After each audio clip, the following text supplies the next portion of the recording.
Ils possèdent tout, sauf la capacité de respirer. C'est le paradoxe le plus cruel de notre époque. Plus les coffres se remplissent, plus les poumons se vident. Plus les maisons grandissent, plus l'âme rétrécit. Regardez-les, ces naufragés du champagne. Ils flottent sur des yachts de 100 millions, mais se noient dans un verre d'eau existentielle. Leurs montres suisses comptent des secondes qui n'ont plus de sens. Leurs jets privés les transportent partout, sauf vers eux-mêmes. Il y a 2000 ans, un homme vivait dans un tonneau. Nu, sale, libre. Diogène de Sinope possédait une écuelle, jusqu'au jour où il vit un enfant boire dans ses mains. Il jeta l'écuelle, souriant de sa propre stupidité. « J'étais encore trop riche, dit-il. Aujourd'hui, dans les penthouse de Manhattan, de Paris ou de Tokyo, des hommes contemplent le vide à travers des baies vitrées qui coûtent le prix d'une vie. Ils regardent la ville en bas, mais c'est leur propre chute qu'ils observent. La richesse moderne est devenue une maladie auto-immune. Le système immunitaire de l'âme attaque ses propres cellules. Plus on accumule pour se protéger, plus on devient vulnérable. Plus on construit de murs, plus on devient prisonnier. Voici la question qui brûle. Si Diogène revenait aujourd'hui et croisait un milliardaire dans son bureau du 80e étage, lequel des deux aurait pitié de l'autre? Diogène n'était pas un faux. C'était le plus saint d'esprit dans un monde de malades. Quand Alexandre le Grand, l'homme le plus puissant du monde connu, vint le voir, il trouva le philosophe allongé au soleil. « Demande-moi ce que tu veux, dit l'empereur. « Ôte-toi de mon soleil, répondit Diogène. Alexandre partit en murmurant. « Si je n'étais pas Alexandre, je voudrais être Diogène. » Comprenez bien cette scène. L'homme qui possédait le monde enviait celui qui ne possédait rien. Le conquérant jalousait le conquis volontaire. Le maître absolu reconnaissait un homme plus libre que lui. C'est Erich Fromm qui nous éclaire sur ce mystère psychologique. Dans Avoir ou être, il distingue deux modes d'existence fondamentaux. Le mode avoir nous transforme en contenant, toujours à remplir, jamais satisfait. Le mode être nous révèle comme source toujours plein, toujours généreux. Les riches modernes sont piégés dans le mode avoir extrême. Chaque acquisition crée un nouveau vide. Chaque possession génère une nouvelle peur. Chaque sécurité révèle une nouvelle fragilité. C'est l'enfer de Tantale, version contemporaine, entouré de tout, affamé de tout. René Girard appelle cela le désir mimétique. Nous ne désirons pas les objets pour eux-mêmes. Nous désirons le désir des autres. Le riche n'achète pas un tableau de maître pour sa beauté, il achète le regard envieux des autres. Mais ce regard ne le nourrit pas, il le vide. Diogène avait compris que le luxe est une névrose compensatoire. On accumule dehors ce qui manque dedans. On collectionne les montres parce qu'on a perdu le temps. On multiplie les maisons parce qu'on n'a plus de foyer intérieur. On achète des îles privées parce qu'on est devenu étranger à soi-même. Le tonneau de Diogène n'était pas une punition, c'était une forteresse. Une forteresse sans mur, sans garde, sans serrure. Une forteresse que personne ne pouvait attaquer parce qu'il n'y avait rien à prendre. Une forteresse mobile, légère, suffisante. Le vrai luxe, c'est de n'avoir besoin de rien. Imaginez une cage dorée qui rétrécit à mesure qu'elle s'embellit.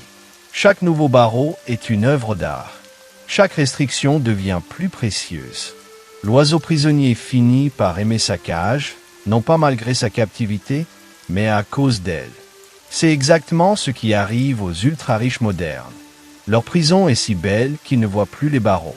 Leur cage est si confortable qu'ils oublient le ciel. Leur cellule est si luxueuse qu'ils la prennent pour l'univers.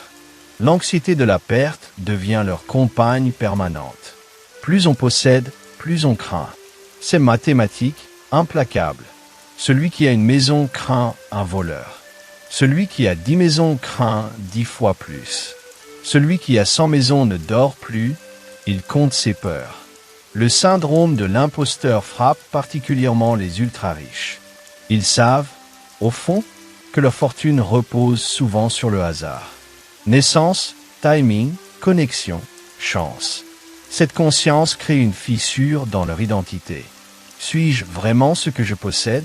Ou suis-je nu sous mes vêtements de marque? Regardez le contraste saisissant.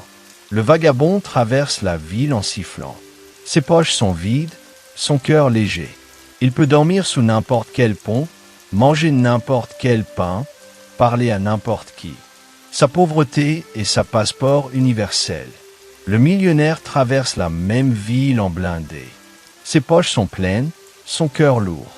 Il ne peut dormir que dans des lieux sécurisés, manger que des mets vérifiés, parler qu'à des gens triés. Sa richesse est sa prison mobile. L'escalade hédonique est le phénomène le plus cruel. Le premier million procure une joie immense. Le 10e, un plaisir modéré. Le 100e, une satisfaction tiède. Le 1000e, plus rien. L'âme s'est adaptée au luxe comme le corps s'adapte à la morphine. Il en faut toujours plus pour ressentir toujours moins. C'est ce que les psychologues appellent l'adaptation hédonique. Notre cerveau normalise tout niveau de confort en 6 mois. Le Penthouse avec vue sur Central Park devient aussi banal qu'un studio après quelques saisons. Le jet privé devient aussi ennuyeux qu'un bus après quelques voyages. Mais voici le piège. On ne peut plus redescendre. La cage dorée n'a pas de porte de sortie. Celui qui a goûté au champagne millésimé ne peut plus boire de l'eau. Celui qui a dormi dans la soie ne peut plus toucher le coton. L'élévation devient une condamnation. Diogène riait de ce piège. Il avait volontairement détruit tous les barreaux dorés avant qu'ils ne se forment. Il avait choisi le tonneau avant qu'on lui impose le palais. Il avait embrassé le dénuement avant qu'on lui impose l'abondance. Sa liberté était inattaquable parce qu'elle ne reposait sur rien d'externe. Voici l'histoire vraie d'un banquier suisse que j'appellerai Marcus. Marcus collectionnait les montres. Patek Philippe, Vacheron Constantin, Audemars Piguet. Sa collection valait plus que le PIB d'un petit pays. 300 montres dans un coffre climatisé, chacune racontant une histoire de précision absolue. Mais Marcus n'avait jamais le temps. Il se levait à 4 heures pour surveiller les marchés asiatiques. Enchaînait avec l'Europe, puis l'Amérique. Ses journées étaient des marathons de décisions millisecondées. Ses montres comptaient un temps qu'il ne vivait pas. Un jour, son fils de 8 ans lui demanda « Papa, pourquoi tu as toutes ces montres si tu ne sais jamais l'heure qu'il est ?» La question transperça Marcus comme une lame. Il réalisa qu'il collectionnait le temps mort. Chaque montre était un tombeau de secondes perdues. Il possédait 300 façons de mesurer sa propre absence. Regardons maintenant une soirée mondaine à Saint-Tropez. 200 invités, champagne Krug, caviar Beluga, robots de couture. Les flashs crépitent, les rires résonnent, les bises s'échangent. Mais observez attentivement les yeux. Personne ne regarde vraiment personne. Les regards glissent, scannent, évaluent. Qui est plus riche? Qui est plus connecté? Qui peut m'être utile? Les conversations sont des transactions. Les sourires sont des investissements. L'amitié est une stratégie. Dans un coin, une héritière boit son 7e verre. Elle noie quelque chose qu'elle ne peut pas nommer. Un vide qui a la forme de tout ce qu'elle possède. Elle a 3 maisons où elle ne se sent pas chez elle. 5 voitures qu'elle ne conduit pas. 10 000 followers qui ne la connaissent pas. Le jardinier qui arrose les palmiers la fascine. Il siffle en travaillant. Ses mains touchent la terre. Son visage bronze au soleil. Il rentre chez lui à 18 heures, embrasse sa femme, joue avec ses enfants. Sa richesse est invisible aux yeux des riches, il possède sa propre vie. Les symptômes physiques de cette asphyxie dorée sont documentés. Insomnie paradoxale dans des lits à 50 000 euros. Anxiété chronique dans des environnements ultra sécurisés. Dépression souriante derrière des façades Instagram parfaites. Le corps ne ment jamais, il révèle la vérité que l'esprit refuse. La solitude des Penthouses est particulière.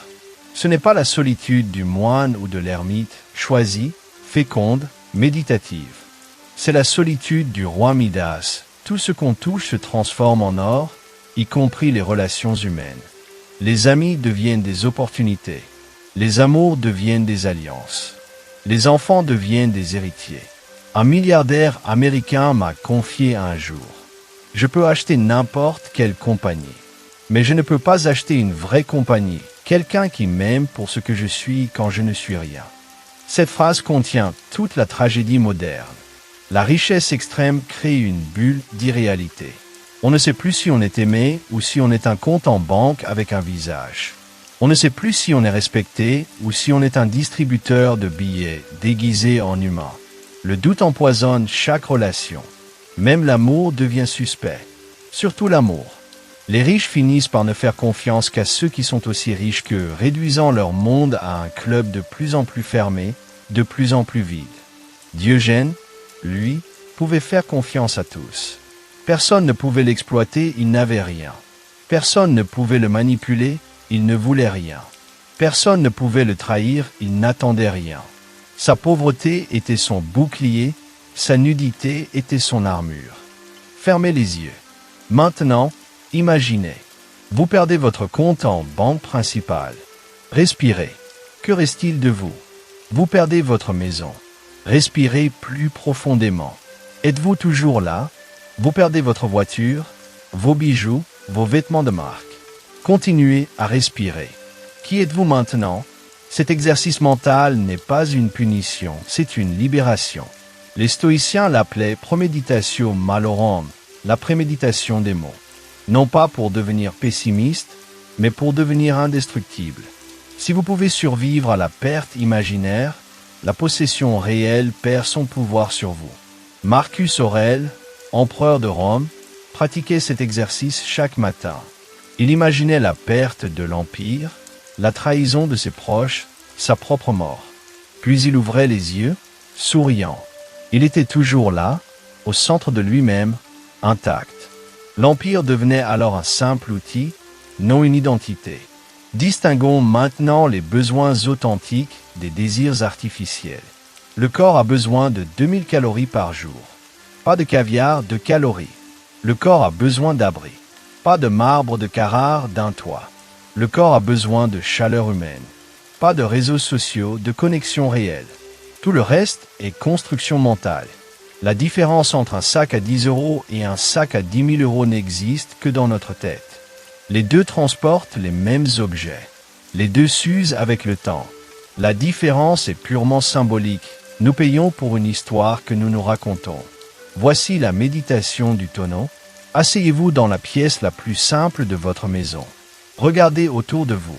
Identifiez l'espace minimal dont votre corps a vraiment besoin. 2 mètres carrés? 3? C'est votre tonneau personnel. Maintenant, depuis ce tonneau imaginaire, regardez tout le reste. Chaque objet supplémentaire est un choix, pas une nécessité. Chaque possession est une décision que vous pouvez réviser. Vous n'êtes pas victime de vos richesses, vous en êtes le gardien temporaire. La pauvreté volontaire est le luxe ultime du XXIe siècle. Les vrais aristocrates modernes ne sont pas ceux qui possèdent le plus, mais ceux qui ont besoin du moins. Ils ont transcendé le jeu de la possession. Ils jouent à un autre jeu, celui de la liberté. Regardez les nouveaux mouvements minimalistes. Des millionnaires qui vivent dans des tiny houses. Des entrepreneurs qui possèdent cette chemise identique. Des génies de la tech qui donnent 99% de leur fortune.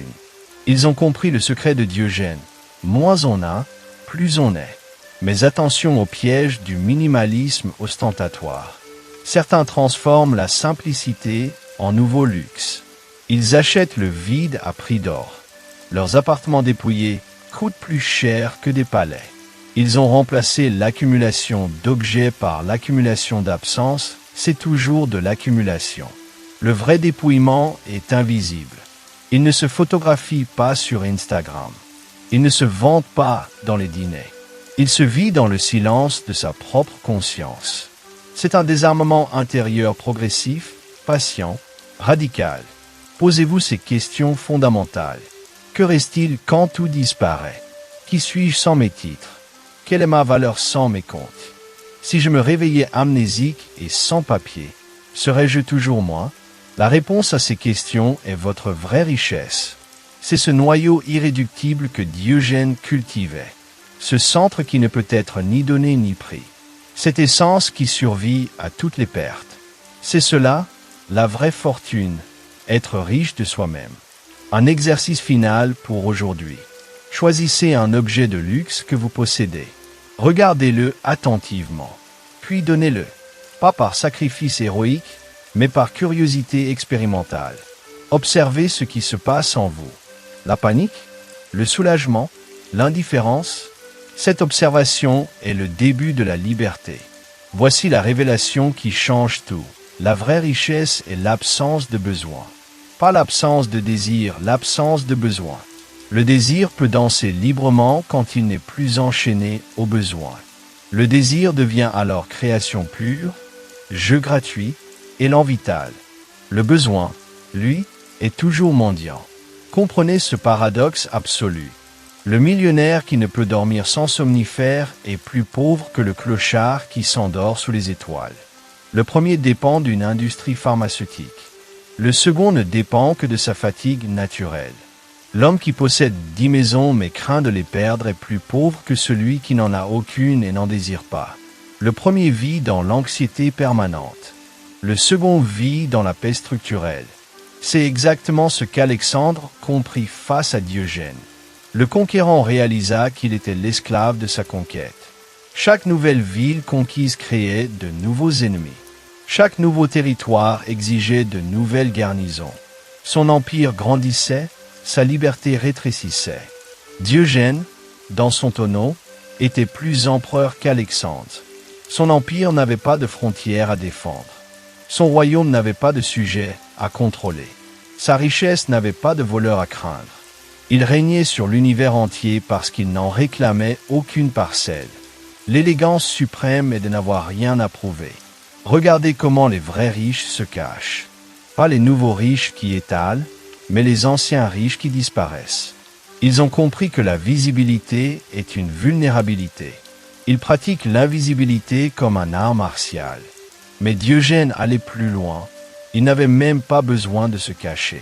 Il était tellement transparent qu'il devenait invisible, tellement nu qu'il ne pouvait être déshabillé, tellement pauvre qu'il ne pouvait être volé. Redéfinissons maintenant la richesse. Être riche égale être complet sans rien ajouter. C'est la plénitude de l'instant présent. C'est la satisfaction de respirer. C'est la joie d'exister. Tout ajout est déjà diminution de cette richesse primordiale. Le sourire de Diogène face au monde moderne serait immense. Il verrait des hommes courir sur des tapis roulants pour aller nulle part.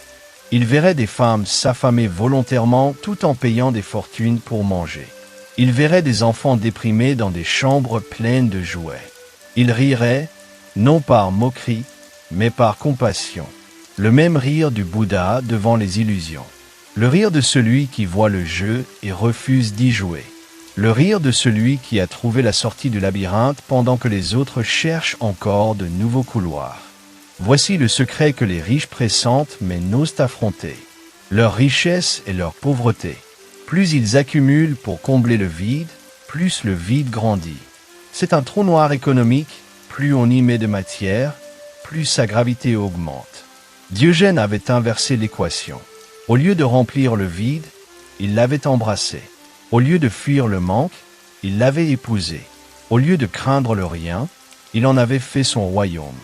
Le vide était devenu plénitude, le manque était devenu liberté. C'est cela, la richesse inversée. Non pas avoir plus, mais avoir besoin de moi. Non pas accumuler, mais éliminer. Non pas ajouter, mais soustraire. Jusqu'à ce qu'il ne reste que l'essentiel, qui est toujours suffisant.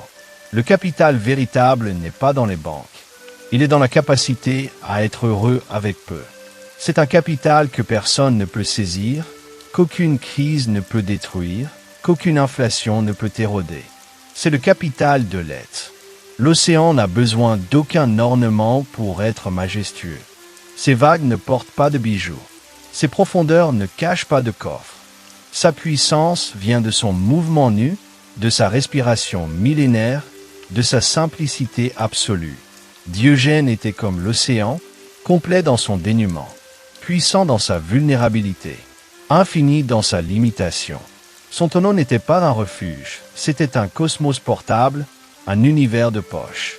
Revenons à ce tonneau mythique, rond, sans angle où l'anxiété pourrait se cacher. Ouvert, sans porte que la peur pourrait fermer. Mobile, sans fondation que le temps pourrait éroder. C'était l'architecture parfaite de la liberté. Les riches modernes construisent des rectangles, des angles droits où s'accumulent les possessions, des murs épais où s'accrochent les tableaux, des fondations profondes où s'enracinent les peurs. Ils construisent leur propre sarcophage et l'appellent patrimoine. Mais voici la question qui brûle encore. Et si ta prison dorée n'attendait qu'un geste pour s'ouvrir, un simple geste lâché, pas tout lâcher, juste desserrer les doigts, juste relâcher la pression, juste respirer. L'invitation n'est pas à la pauvreté, elle est au dépouillement. Progressif, patient, conscient, enlever une couche après l'autre. Comme un oignon spirituel qu'on épluche jusqu'à découvrir qu'il n'y a pas de centre, juste de l'espace, juste de la liberté. Le silence est le plus grand luxe du XXIe siècle. Plus précieux que l'or, plus rare que le diamant. Les riches paient des fortunes pour quelques minutes de silence dans des retraites spirituelles. Diogène vivait dans ce silence permanent, il n'avait pas besoin de le chercher, il l'était. Imaginez Diogène dansant nu sous les étoiles. Pas de musique, juste le rythme de son cœur. Pas de public, juste l'univers témoin. Pas de chorégraphie, juste l'improvisation de la joie. Cette danse en raison est la célébration ultime. Les milliardaires dans leurs pantoufles pourraient danser aussi. Mais ils ont oublié comment. Ils ont besoin d'une occasion, d'une musique, d'un cadre. Ils ont transformé la danse en événement. Diogène savait que la vie elle-même est la seule occasion nécessaire. Le tonneau continue de rouler à travers les siècles.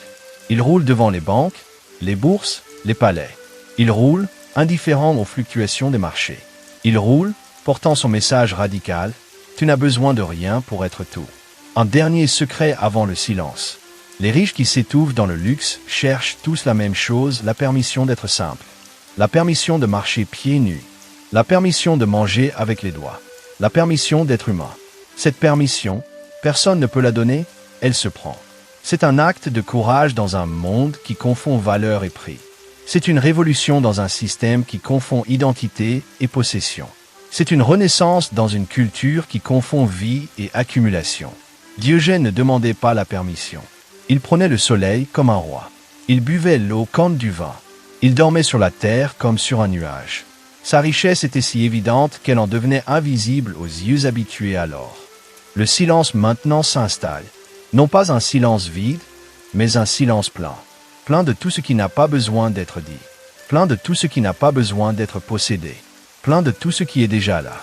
Dans ce silence, une dernière image. Un homme riche enlève ses chaussures italiennes. Il sent l'herbe sous ses pieds pour la première fois depuis 20 ans. Une larme coule. Il ne sait pas si c'est de tristesse pour le temps perdu ou de joie pour le temps retrouvé. Cette larme contient toute la sagesse de Diogène. Et maintenant, la question finale qui flotte dans l'air. Si tu pouvais échanger toute ta fortune contre la capacité de dormir paisiblement dans un tonneau sous les étoiles, le ferais-tu? La réponse. Elle danse déjà en toi, nue et libre. Comme Diogène sous la lune athénienne.